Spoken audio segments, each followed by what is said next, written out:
Welcome to Love's Tender Flame, Tales of Romance. I'm Mardell, and here is Chapter 20 of The Harvester by Jean Stratton Porter. The Man in the Background. Then the harvester returned to Medicine Woods to fight his battle alone.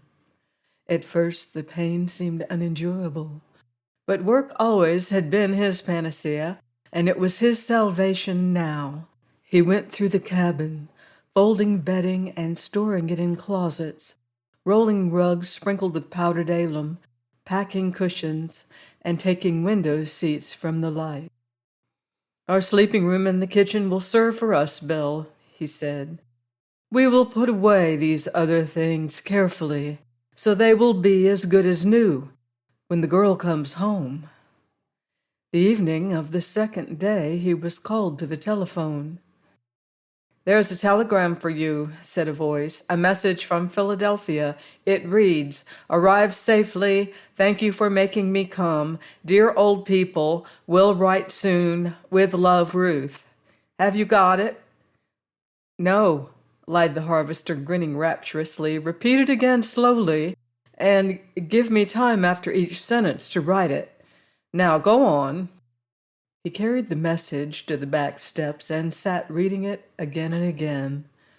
"I supposed I'd have to wait at least 4 days," he said to Ajax as the bird circled before him. "This is from the girl, old man, and she is not forgetting us to begin with anyway. She's there all safe. She sees that they need her. They are lovable old people. She's going to write us all about it soon, and she loves us all she knows how to love anyone. That should be enough to keep us sane and sensible until her letter comes. There's no use to borrow trouble, so we will say everything in the world is right with us and be as happy as we can on that, until we find something we cannot avoid worrying over. In the meantime, we will have faith to believe that we have suffered our share, and the end will be happy for all of us. I am mighty glad the girl has a home, and the right kind of people to care for her. Now when she comes back to me, I needn't feel that she was forced, whether she wanted to or not, because she had nowhere else to go. This will let me out with a clean conscience, and that is the only thing on earth that allows a man to live in peace with himself. Now I'll go finish everything else, and then I'll begin the ginseng harvest." So the harvester hitched Betsy, and with Belshazzar at his feet, he drove through the woods to the sarsaparilla beds. He noticed the beautiful lobe leaves at which the rabbits had been nibbling, and the heads of lustrous purple-black berries, as he began digging the roots that he sold for stimulants. "I might have needed a dose of you now myself," the harvester addressed a heap of the uprooted plants, "if the electric wires hadn't brought me a better. Great invention, that. Never before realized it fully. I thought today would be as black as night. But that message changes the complexion of affairs mightily. So I'll dig you for people who really are in need of something to brace them up." After the sarsaparilla was on the trays, he attacked the beds of Indian hemp with its long, graceful pods, and took his usual supply. Then he worked diligently on the warm hillside over the dandelion. When these were finished, he brought 6 young men from the city and drilled them on handling ginseng. He was warm, dirty, and tired when he came from the beds the evening of the 4th day. He finished his work at the barn, prepared and ate his supper, slipped into clean clothing, and walked to the country road where it crossed the lane. There he opened his mailbox. The letter he expected with the Philadelphia postmark was inside. He carried it to the bridge, and sitting in her favorite place, with the lake breeze threading his hair, opened his first letter from the girl. "My dear friend, lover, husband," it began. The harvester turned the sheets face down across his knee, laid his hand on them, and stared meditatively at the lake. "Friend," he commented, Well, that's all right. I am her friend as well as I know how to be. Lover. I come in there full force. I did my level best on that score. Though I can't boast myself a howling success. A man can't do more than he knows. And if I had been familiar with all the wiles of expert professional love-makers, they wouldn't have availed me in the girl's condition. I had a mighty peculiar case to handle in her, and not a particle of training. But if she says lover, I must have made some kind of a showing on the job. Husband. A slow flush crept up the brawny neck and tinged the bronzed face. That's a good word, said the harvester, and it must mean a wonderful thing to some men. Who bides his time? Well, I'm biding, and if my time ever comes to be my dream girl's husband, I'll wager all I'm worth on one thing. I'll study the job from every point of the compass, and I'll see what showing I can make on being the kind of husband that a woman clings to and loves at 80. Taking a deep breath, the harvester lifted the letter, and laying one hand on Belshazzar's head, he proceeded. I might as well admit in the beginning that I cried most of the way here. Some of it was because I was nervous and dreaded the people I would meet, and more on account of what I felt toward them. But most of all it was because I did not want to leave you. I have been spoiled dreadfully. You have taught me so to depend on you, and for once I feel that I really can claim to have been an apt pupil, that it was like having the heart torn out of me to come.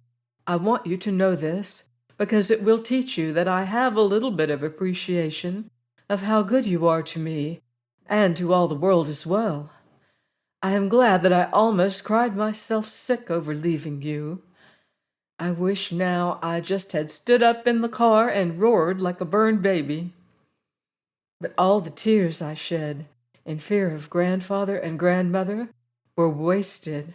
They are a couple of dear old people, and it would have been a crime to allow them to suffer more than they must of necessity. It all seems so different when they talk. And when I see the home, luxuries, and friends my mother had, it appears utterly incomprehensible that she dared leave them for a stranger. Probably the reason she did was because she was grandfather's daughter. He is gentle and tender some of the time, but when anything irritates him, and something does every few minutes, he breaks loose in another such explosion you never heard. It does not mean a thing, and it seems to lower his tension enough to keep him from bursting with palpitation of the heart or something. But it is a strain for others. At first it frightened me dreadfully. Grandmother is so tiny and frail, so white in her big bed, and when he is the very worst, she only smiles at him. And why, I know he does not mean it at all. But, David, I hope you never will get an idea that this would be a pleasant way for you to act, because it would not, and I never would have the courage to offer you the love I have come to find if you slammed a cane and yelled damnation at me. Grandmother says she does not mind at all, but I wonder if she did not acquire the habit of lying in bed, because it is easier to endure in a prostrate position. The house is so big, I get lost, and I do not know yet which are servants and which friends. And there is a steady stream of seamstresses and milliners making things for me. Grandmother and father both think I will be quite passable in appearance when I am what they call modishly dressed. I think grandmother will forget herself some day and leave her bed before she knows it, in her eagerness to see how something appears. I could not begin to tell you about all the lovely things to wear for every occasion under the sun, and they say these are only temporary, until some can be made especially for me. They divide the time in sections, and there is an hour to drive.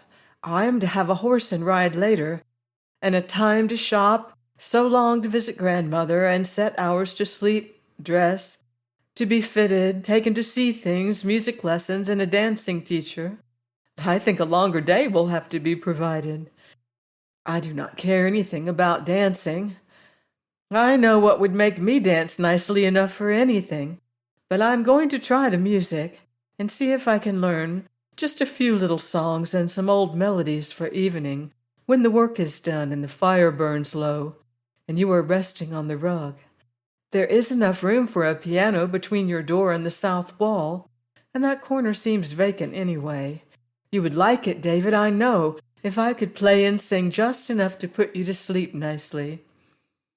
It is in the back of my head that I will try to do every single thing just as they want me to, and that will make them happy.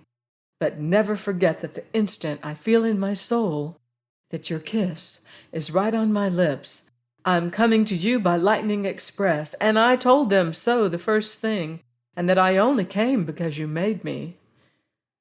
They did not raise an objection, but I am not so dull that I cannot see they are trying to bind me to them from the very first, with chains too strong to break.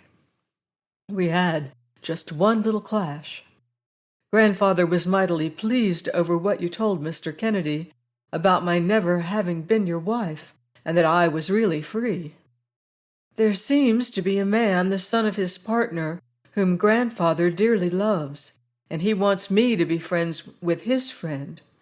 One can see at once what he is planning, because he said he was going to introduce me as Miss Jameson. I told him that would be creating a false impression, because I was a married woman, but he only laughed at me and went straight to doing it. Of course I know why, but he is so terribly set I cannot stop him. So I shall have to tell people myself that I am a staid old married lady. After all, I suppose I might as well let him go if it pleases him. I shall know how to protect myself and anyone else from any mistakes concerning me. And in my heart, I know what I know, and what I cannot make you believe, but I will some day. I suspect you're harvesting the ginseng now. The roar and rush of the city seems strange, as if I never had heard it before, and I feel so crowded. I scarcely can sleep at night for the clamor of the cars, cabs, and throbbing life. Grandfather will not hear a word, and he just sputters and says, "Damnation," when I try to tell him about you. But Grandmother will listen, and I talk to her of you and Medicine Woods by the hour. She says she thinks you must be a wonderfully nice person. I haven't dared tell her yet the thing that will win her. She's so little and frail, and she has heart trouble so badly. But someday I shall tell her all about Chicago that I can, and then of Uncle Henry, and then about you and the oak, and that will make her love you as I do. There are so many things to do. They have sent for me 3 times. I shall tell them they must put you on the schedule and give me so much time to write, or I will upset the whole program.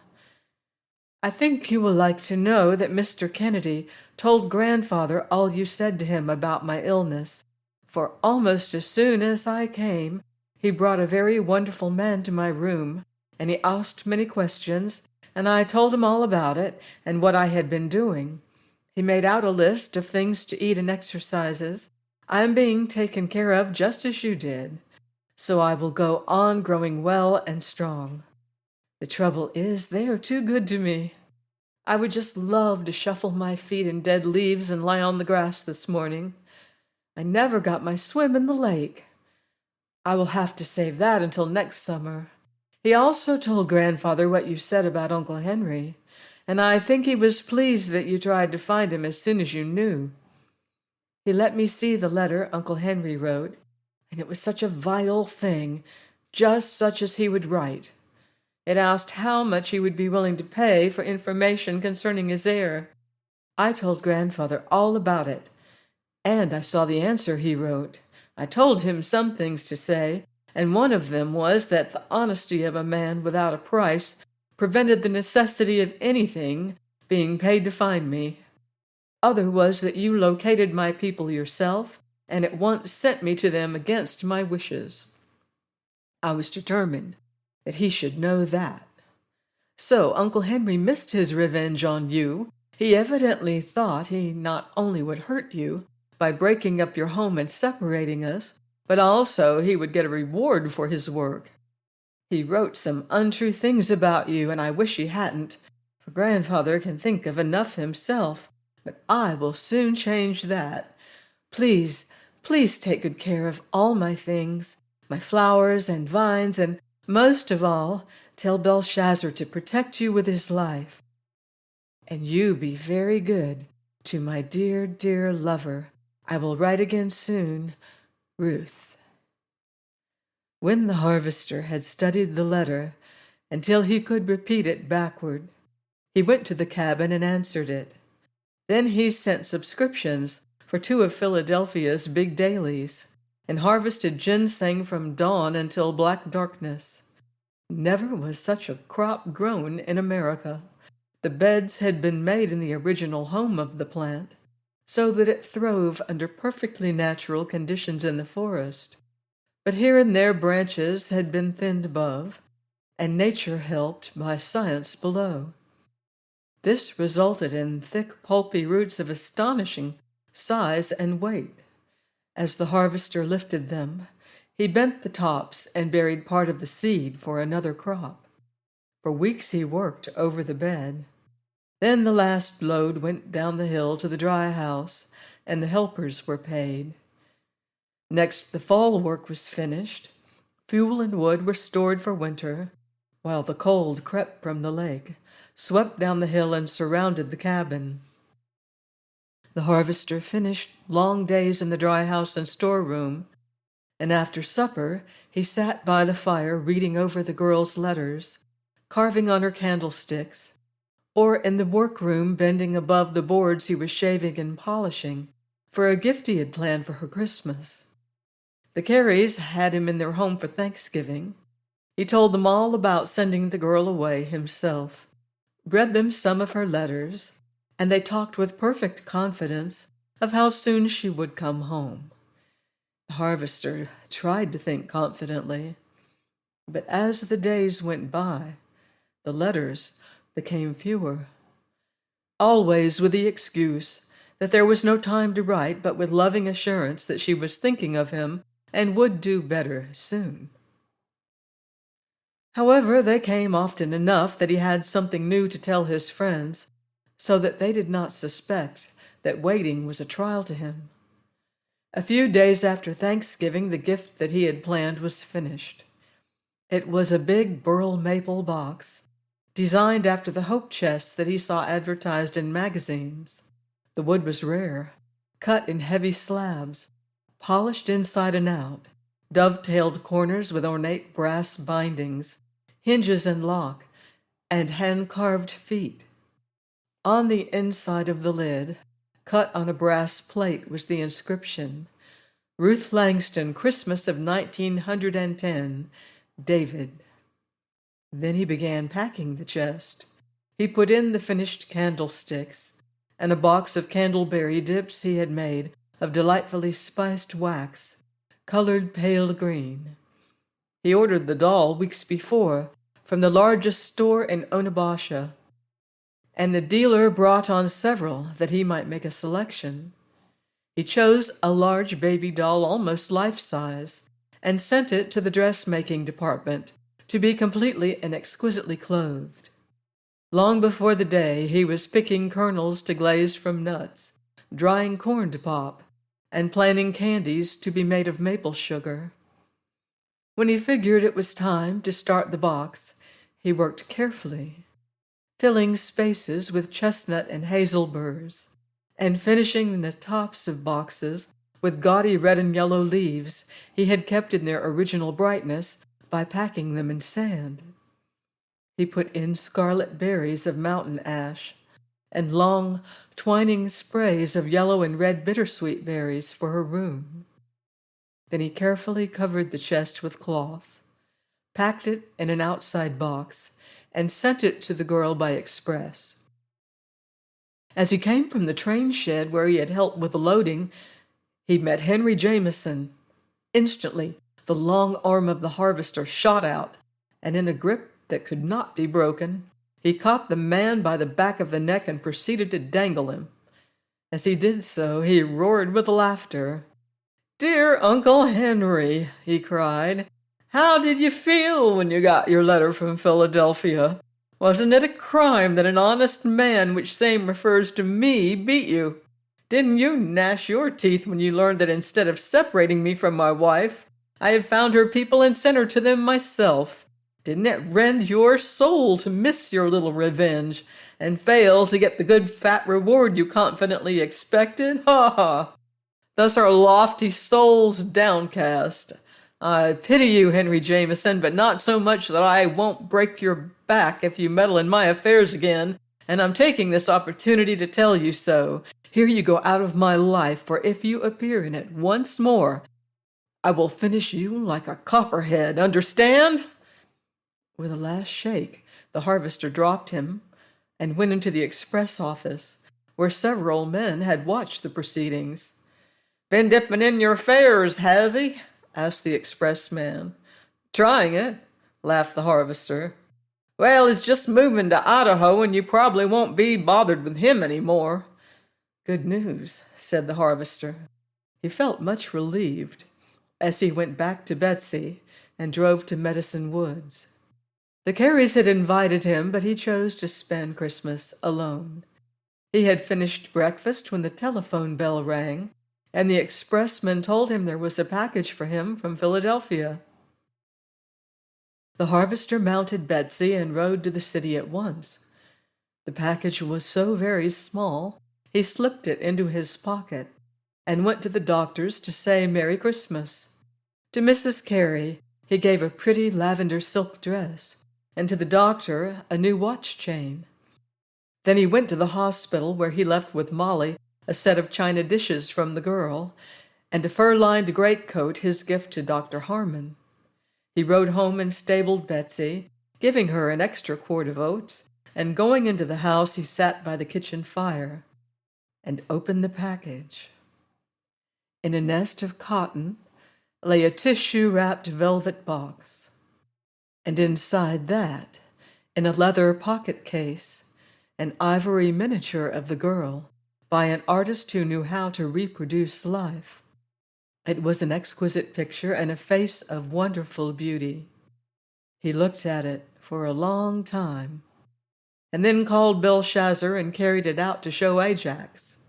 Then he put it into his breast pocket, squarely over his heart, but he wore the case shiny the first day taking it out. Before noon he went to the mailbox and found a long letter from the girl, full of life, health, happiness, and with steady assurances of love for him. But there was no mention made of coming home. She seemed engrossed in the music lessons, riding, dancing, pretty clothing, splendid balls, receptions, and parties of all kinds. The harvester answered it with his heart full of love for her, and then waited.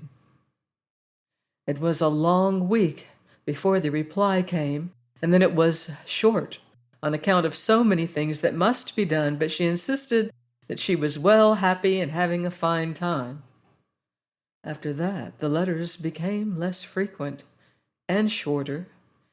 At times there would be stretches of almost 2 weeks, with not a line, and then only short notes to explain that she was too busy to write. Through the dreary, cold days of January and February, the harvester invented work in the storeroom, in the workshop, at the candlesticks, sat long over great books, and spent hours in the little laboratory preparing and compounding drugs. In the evenings he carved and read. First of all, he scanned the society columns of the papers he was taking. And almost every day he found the name of Miss Ruth Jameson, often a paragraph describing her dress and her beauty of face and charm of manner, and constantly the name of Mr. Herbert Kennedy appeared as her escort. At first the harvester ignored this and said to himself that he was glad she could have enjoyable times and congenial friends, and he was.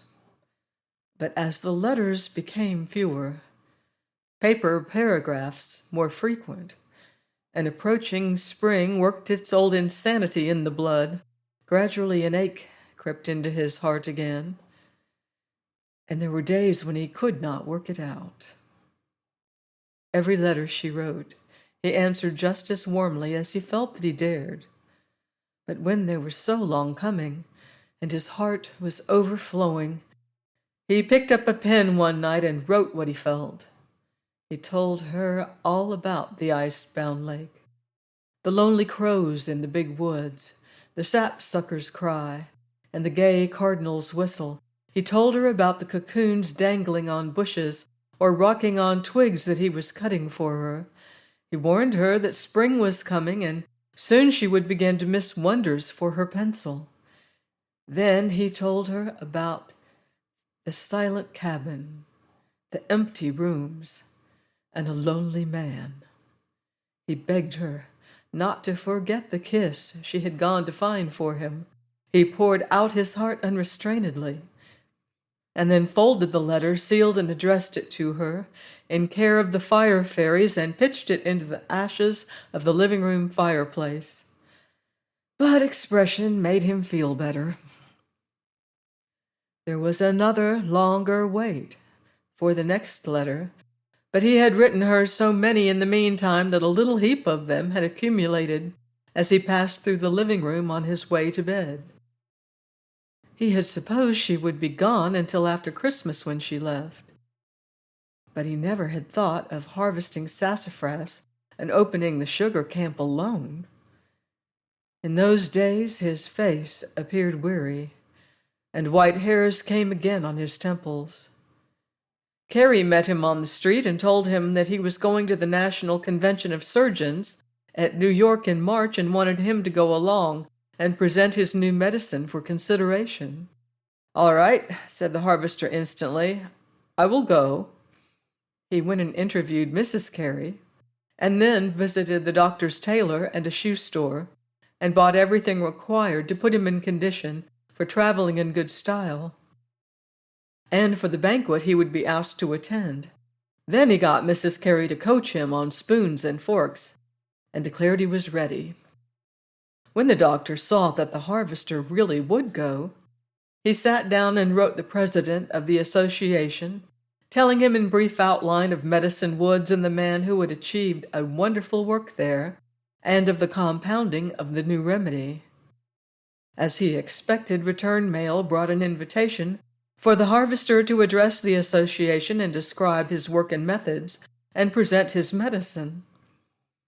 The doctor went out in the car over sloppy roads with that letter, and located the harvester in the sugar camp.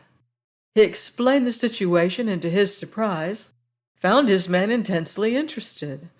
He asked many questions as to the length of time and amount of detail required in a proper paper, and the doctor told him.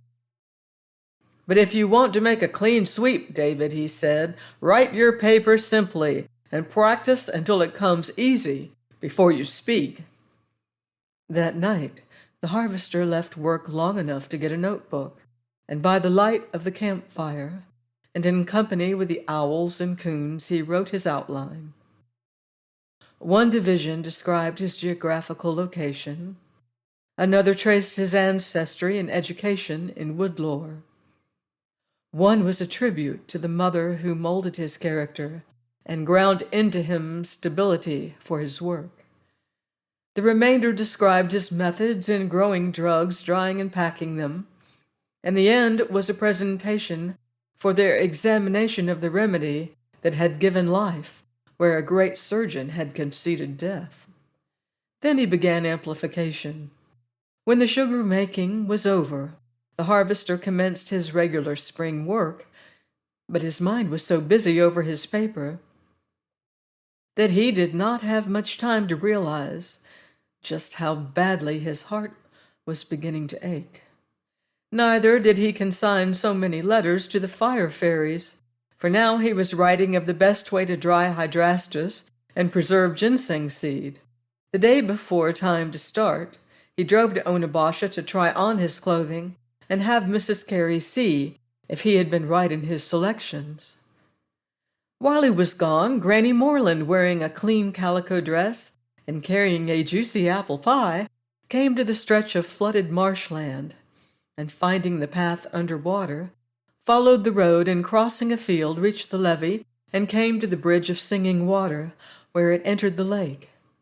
She rested a few minutes there and then went to the cabin, shining between bare branches.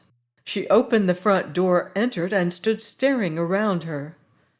"Why, things is all tore up here," she said.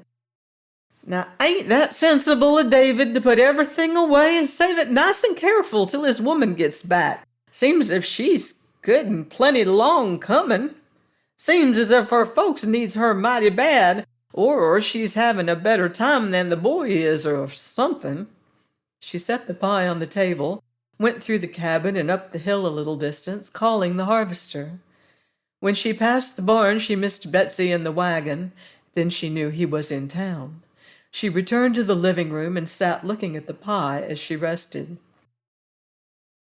"I best put you on the kitchen table," she mused. "Likely he will see you there first and eat you while you are fresh. I'd hate mortal bad for him to overlook you and let you get stale. After all the care I've took with your crust and all the sugar, cinnamon, and butter that's under your lid. You're a mighty nice pie. You ought to be et hot. Now why under the sun is all them clean letters pitched in the fireplace?"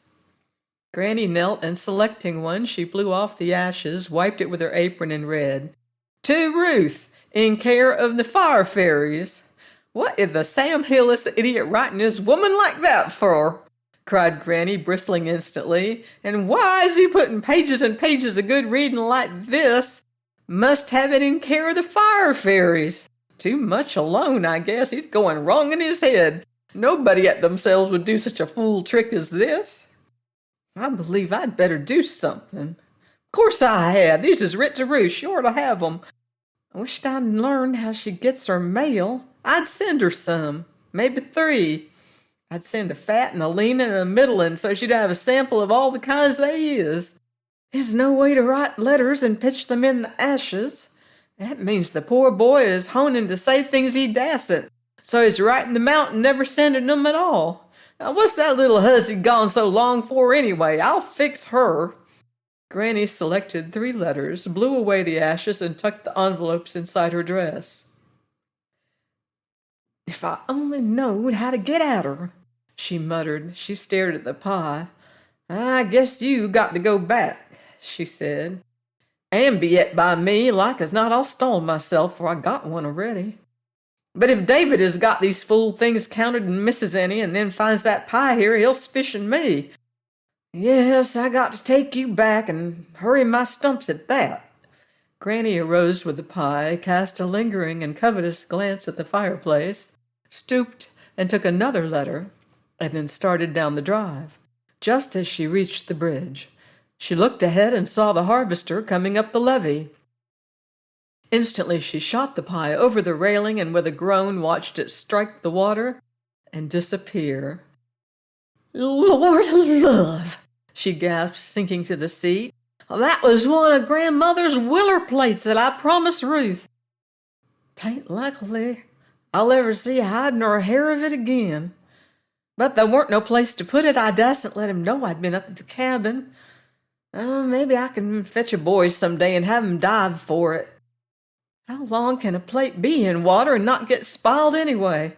Now what'll I do? My head's all in a whirl. I bet my bosom is a-sticking out with his letters till he'll notice and take them from me."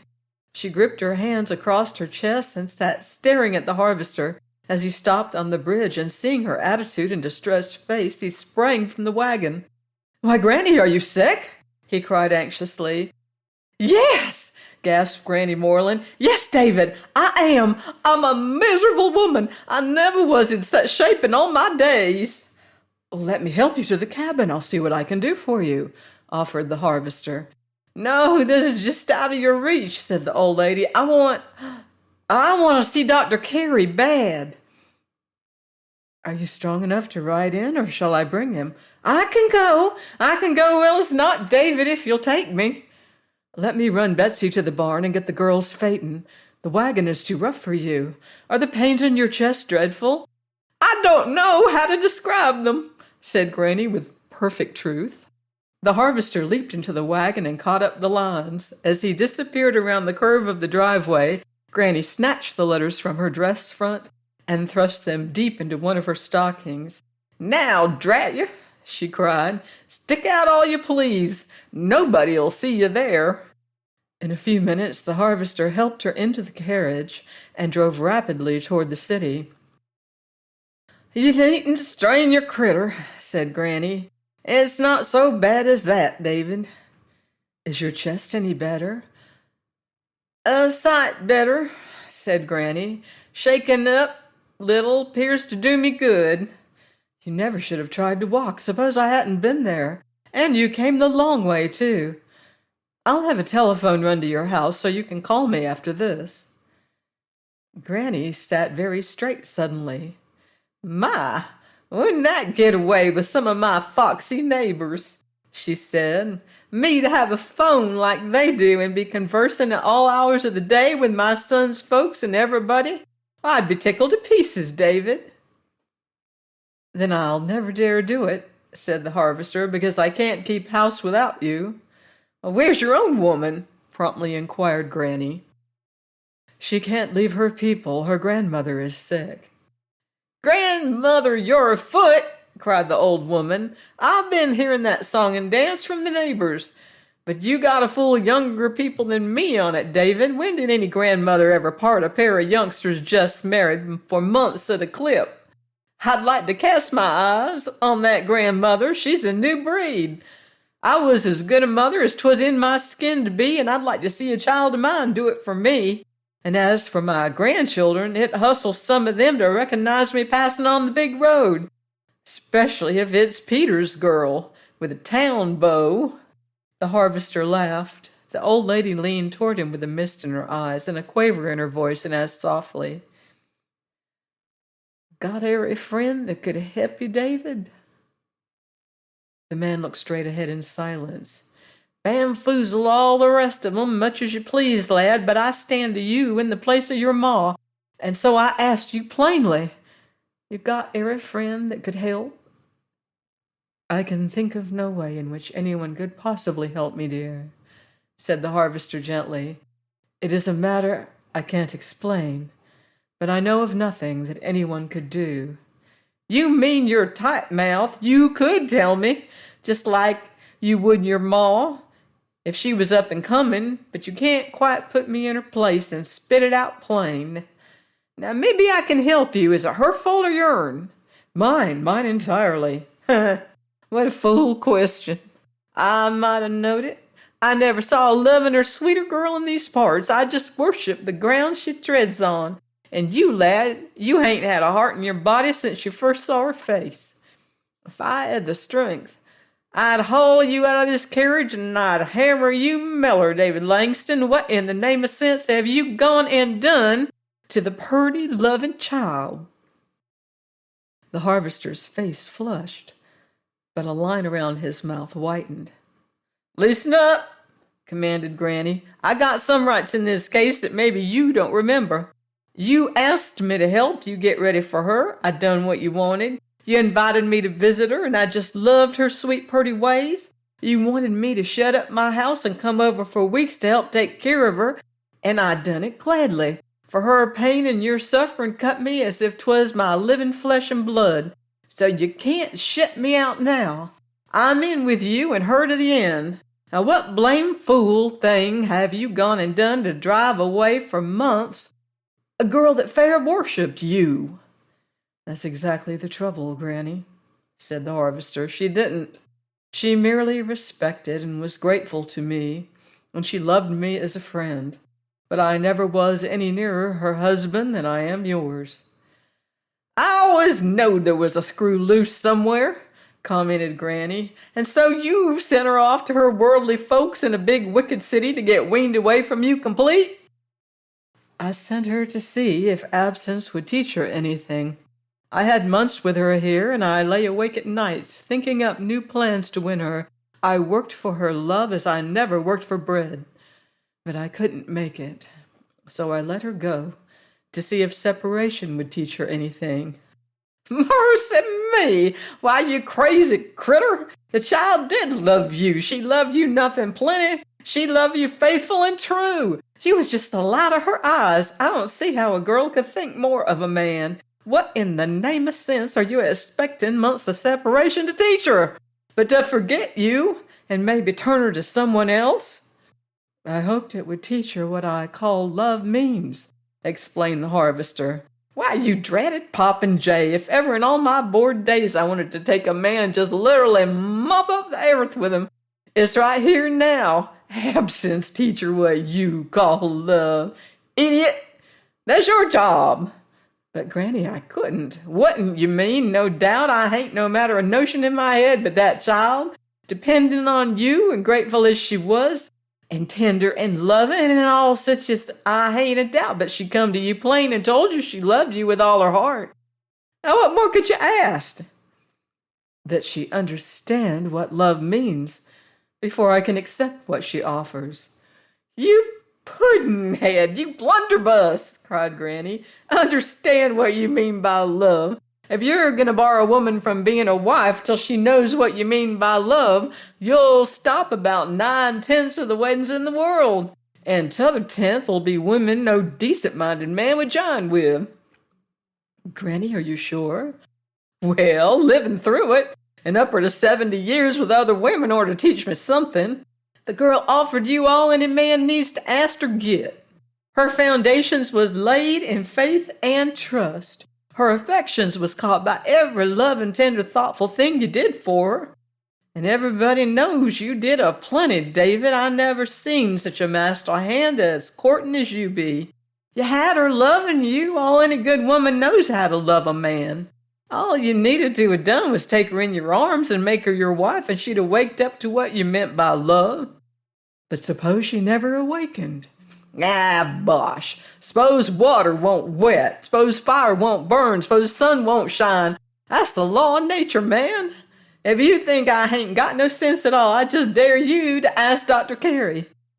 'Twouldn't take him long to comb the kinks out of you. I don't think you have any left, Granny, said the harvester. I see what you mean, and in all probability, you are right. But I can't send for the girl. Name of goodness, why? Because I sent her away against her will, and now she is remaining so long that there is every probability that she prefers the life she is living and the friends she has made there to Medicine Woods and to me. The only thing I can do now is to await her decision. Oh, good Lord, groaned Granny. You make me sick enough to kill. Touch up your nag, hustle me to Doc. You can't get me there quick enough to suit me. At the hospital, she faced Dr. Carey. I think likely some of my innards has got to be cut out and mended, she said. I'll just take a few minutes of your time to examination me and see what you can do. In the private office, she held the letters toward the doctor. There ain't no matter of sickness ailing me, Doc. The boy out there's in deep water, and I knowed how much you thought of him, and I hoped you'd give me a lift. I went over to his place this morning to take him a pie, and I found his setting room fireplace heaping with letters he'd written to Ruth about things his heart was just busting so full of, it eased him to write them down, and then he had the horse sense and trust in her judgment to send them on to her. I picked 2 fats, a lean and a middling for samples, and I thought I'd send 'em some way, and I struck for home with 'em, and he catched me plumb on the bridge. I had to throw my pie overboard, willer plate and all, and as God is my witness, I was so flustered. The boy had good reason to think I was sick aplenty. And as soon as he noticed it, I thought of you spang off. I know you'd know her whereabouts, and I made him fetch me to you. On the way, I just dragged it from him that he'd sent her away his fool self, because she didn't sense what he meant by love, and she weren't beholden to him same degree and manner he was to her. Great day, Doc. Did you ever hear a piece of foolishness to come up with that? I told him to ask you. I told him you'd tell him no clean, sweet-minded girl ever had known nor ever would know what love means to a man till he marries her and teaches her. Now ain't that so, Doc? It certainly is. Then will you grind it into him clean to the marrow, and will you send those letters on to Ruthie? Most certainly, I will, said the doctor emphatically. Granny opened the door and walked out. I'm so relieved, David, she said. He thinks they won't be no manner of need to knife me. Likely he can fix up a few pills and send 'em out by mail so as I'll be as good as new again. Now we must get right out of here and not take valuable time. What do I owe you, Doc? Not a cent, said Dr. Carey. Thank you very much for coming to me. You'll soon be all right again. I was some worried. Much obliged, I'm sure. Come on. 1 minute, said the doctor. David, I'm making up a list of friends to whom I am going to send programs of the medical meeting. And I thought your wife might like to see you among the speakers in your subject. What is her address? A slow red flushed the harvester's cheek. He opened his lips and hesitated. At last he said, I think perhaps her people prefer that she receive mail under her maiden name while with them. Miss Ruth Jameson, care of Alexander Heron, 5770 Chestnut Street, Philadelphia, will reach her. The doctor wrote the address, as if it were the most usual thing in the world, and asked the harvester if he was ready to make the trip east. I think we had best start tonight, he said. We want a day to grow accustomed to our clothes and new surroundings before we run up squarely against serious business. I will be ready, promised the harvester. He took Granny home, set his house in order, installed the man he was leaving in charge, touched a match to the heap in the fireplace, and donning the new traveling suit, he went to Dr. Carey's. Mrs. Carey added a few touches, warned him to remember about the forks and spoons, and not to forget to shave often, and saw them off. At the station, Carey said to him, You know, David, we can change at Wayne and go through Buffalo, or we can take the Pittsburgh and go and come through Philadelphia. I am contemplating a trip to Philadelphia, said the harvester, but I believe I will not be ready for, say, a month yet. I have a theory, and it dies hard. If it does not work out the coming month, I will go perhaps, but not now. Let us see how many kinds of a fool I make of myself in New York before I attempt the Quakers. Almost to the city, the doctor smiled at the harvester. David, where did you get your infernal assurance? He asked. In the woods, answered the harvester placidly, in doing clean work, with my fingers in the muck and life literally teeming and boiling and sound in action, around, above, and beneath me. A right estimate of my place and province in life comes naturally in daily handling stores on which humanity depends. I go even deeper than you surgeons and physicians. You are powerless unless I reinforce your work with drugs on which you can rely. I do clean, honest work. I know its proper place and value to the world. That is why I called what I have to say the man in the background. There is no reason why I should shiver and shrink at meeting and explaining my work to my fellows. Every man has his vocation, and some of you in the limelight would cut a sorry figure if the man in the background should fail you at the critical moment. Don't worry about me, Doc. I am all serene. You won't find I possess either nerves or fear. Be sure you are right, and then go ahead, is my law. Well, I'll be confounded, said the doctor. In a large hall, peopled with thousands of medical men, the name of the harvester was called the following day, and his subject was announced. He arose in his place and began to talk. Take the platform, came in a roar from 100 throats. The harvester hesitated. You must, David, whispered Carey. The harvester made his way forward and was guided through a side door, and a second later calmly walked down the big stage to the front and stood at ease looking over his audience, as if to gauge its size and the pitch to which he should raise his voice. His lean frame loomed every inch of his 6 feet. His broad shoulders were square, his clean-shaven face alert and afire, He wore a spring suit of light gray of good quality and cut, and he was perfect as to details. "This scarcely seems compatible with my subject," he remarked casually. "I certainly appear very much in the foreground just at present, but perhaps that is quite as well. It may be time that I assert myself. I doubt if there is a man among you who has not handled my products more or less. You may enjoy learning where and how they are prepared, and understanding the manner in which my work merges with yours. I think perhaps the first thing is to paint you as good a word picture as I can of my geographical location." Then the harvester named latitude and longitude, and degrees of temperature. He described the lake, the marsh, and the wooded hill, the swale and open sunny fields. He spoke of water, soil, shade, and geographical conditions. "Here I was born," he said, "on land owned by my father and grandfather before me, and previous to them by the Indians. My male ancestors, so far as I can trace them, were men of the woods, hunters, trappers, herb gatherers. My mother was from the country, educated for a teacher.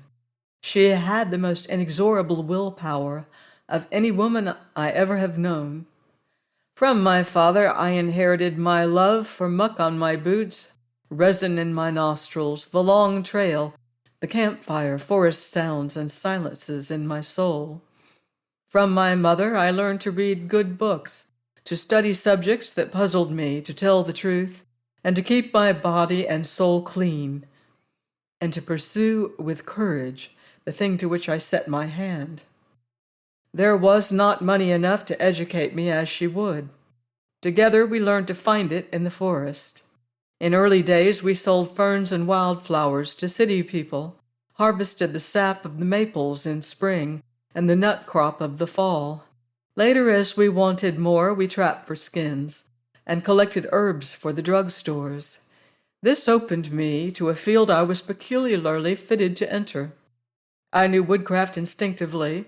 I had the location of every herb, root, bark, and seed that will endure my climate. I had the determination to stick to my job, the right books to assist me, and my mother's invincible willpower to uphold me where I wavered. As I look into your faces, men, I am struck with the astounding thought that some woman bore the cold sweat and pain of labor to give life to each of you. I hope few of you prolonged that agony as I did. It was in the heart of my mother to make me physically clean, and to that end she sent me daily into the lake, so long as it was not ice-covered, and put me at exercises intended to bring full strength to every sinew and fiber of my body. It was in her heart to make me morally clean, so she took me to nature and drilled me in its forces and its methods of reproducing life according to the law. Her work was good to a point that all men will recognize. From there on, for a few years, she held me, not because I was man enough to stand, but because she was woman enough to support me. Without her, no doubt, I would have broken the oath I took. With her, I won the victory and reached years of manhood and self-control as she would have me. The struggle wore her out at half a lifetime, but as a tribute to her memory, I cannot face a body of men having your opportunities without telling you that what was possible to her and to me is possible to all mothers and men. If she is above and hears me, perhaps it will recompense some of her shortened years if she knows I am pleading with you, as men having the greatest influence of any living, to tell and to teach the young that a clean life is possible to them. The next time any of you are called upon to address a body of men and tell them to learn for themselves and to teach their sons and to hold them at the critical hour, even by sweat and blood, to a clean life. For in this way only can feeble-minded homes, almshouses, and the scarlet woman be abolished. In this way only can men arise to full physical and mental force and become the fathers of a race to whom the struggle for clean manhood will not be the battle it is with us. by the distorted faces, by the misshapen bodies, by marks of degeneracy, recognizable to your practiced eyes everywhere on the streets, by the agony of the mother who bore you and later wept over you, I conjure you men to live up to your high and holy privilege, and tell all men that they can be clean if they will. This in memory of the mother who shortened her days to make me a moral man. And if any among you is the craven to plead immorality as a safeguard to health, I ask, what about the health of the women you sacrifice to shield your precious bodies? And I offer my own as the best possible refutation of that cowardly lie. I never have been ill a moment in all my life, and strength has never failed me for work to which I set my hand. The rapidly decreasing supply of drugs and the adulterated importations early taught me that the day was coming when it would be an absolute necessity to raise our home supplies. So while yet in my teens, I began collecting from the fields and woods for miles around such medicinal stuff as grew in my father's fields, marsh, and woods, and planting more wherever I found anything growing naturally in its prime. I merely enlarged nature's beds and preserved their natural condition. As the plants spread and the harvest increased, I built a dry house on scientific principles, a large storeroom, and later a laboratory in which I have been learning to prepare some of my crude material for the market, combining ideas of my own in remedies, and at last producing one your president just has indicated that I come to submit to you as a final resort in certain conditions. My operations now have spread to close 600 acres of almost solid medicinal growth, including a little lake around the shores of which flourish a quadruple setting of water-loving herbs. Occasionally he shifted his position or easily walked across the platform and faced his audience from a different direction. His voice was strong, deep, and rang clearly and earnestly. His audience sat on the front edge of their chairs and listened to something new with mouths half agape. A few times Carey turned from the speaker to face the audience. He agonized in his heart that it was a closed session, and that his wife was not there to hear, and that the girl was missing it.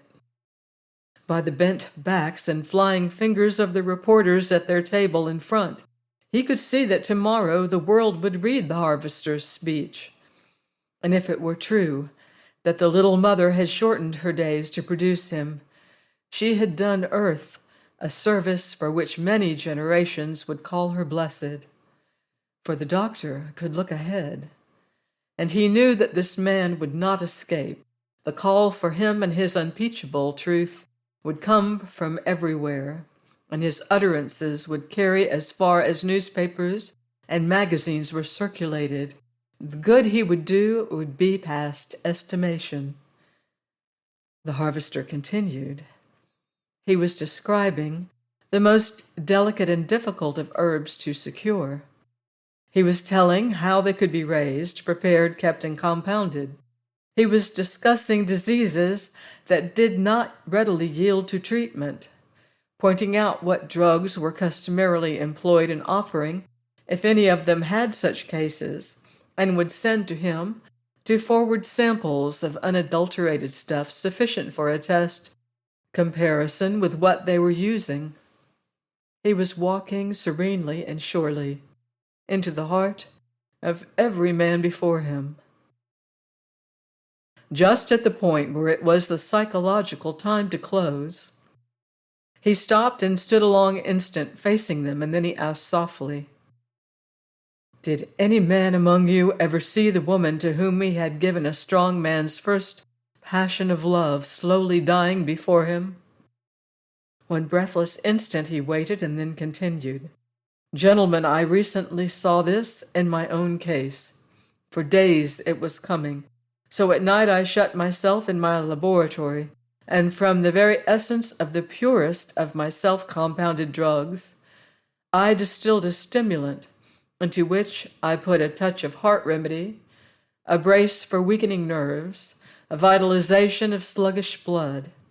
As I worked, I thought that in that thought which embodied the essence of prayer. And when my day and my hour came, and a man who had been the president of your honorable body and is known to all of you said it was death, I took this combination that I now present to you, and with the help of the Almighty and a woman above the price of rubies, I kept breath in the girl I love, and today she is at full tide of womanhood. As a thank offering, the formula is yours. Test it as you will. Use it if you find it good. Gentlemen, I thank you. Carey sank in his chair and watched the harvester cross the stage. As he disappeared, the tumult began, and it lasted until the president arose and brought him back to make another bow, and then they rioted until they wore themselves out. In an immaculate dress suit, the harvester sat that night on the right of the gray-haired president and responded to the toast, "The harvester of the woods." Then the reporters carried him away to be photographed and to show him the gay sights of New York. In the train the next day, steadily speeding west, he said to Dr. Carey, "I feel as the old woman of Mother Goose who said, 'Lauk a mercy on us, can this really be I?'" "You just bet it is," cried the doctor, "and you have cut out work for yourself in good shape." "What do you mean?" "I mean that this is a beginning. You will be called upon to speak again and again." "The point is, do you honestly think I helped any?" "You did inestimable good. It only can help men to hear plain truth that is personal experience. As for that dope of yours, it will come closer raising the dead than anything I ever saw.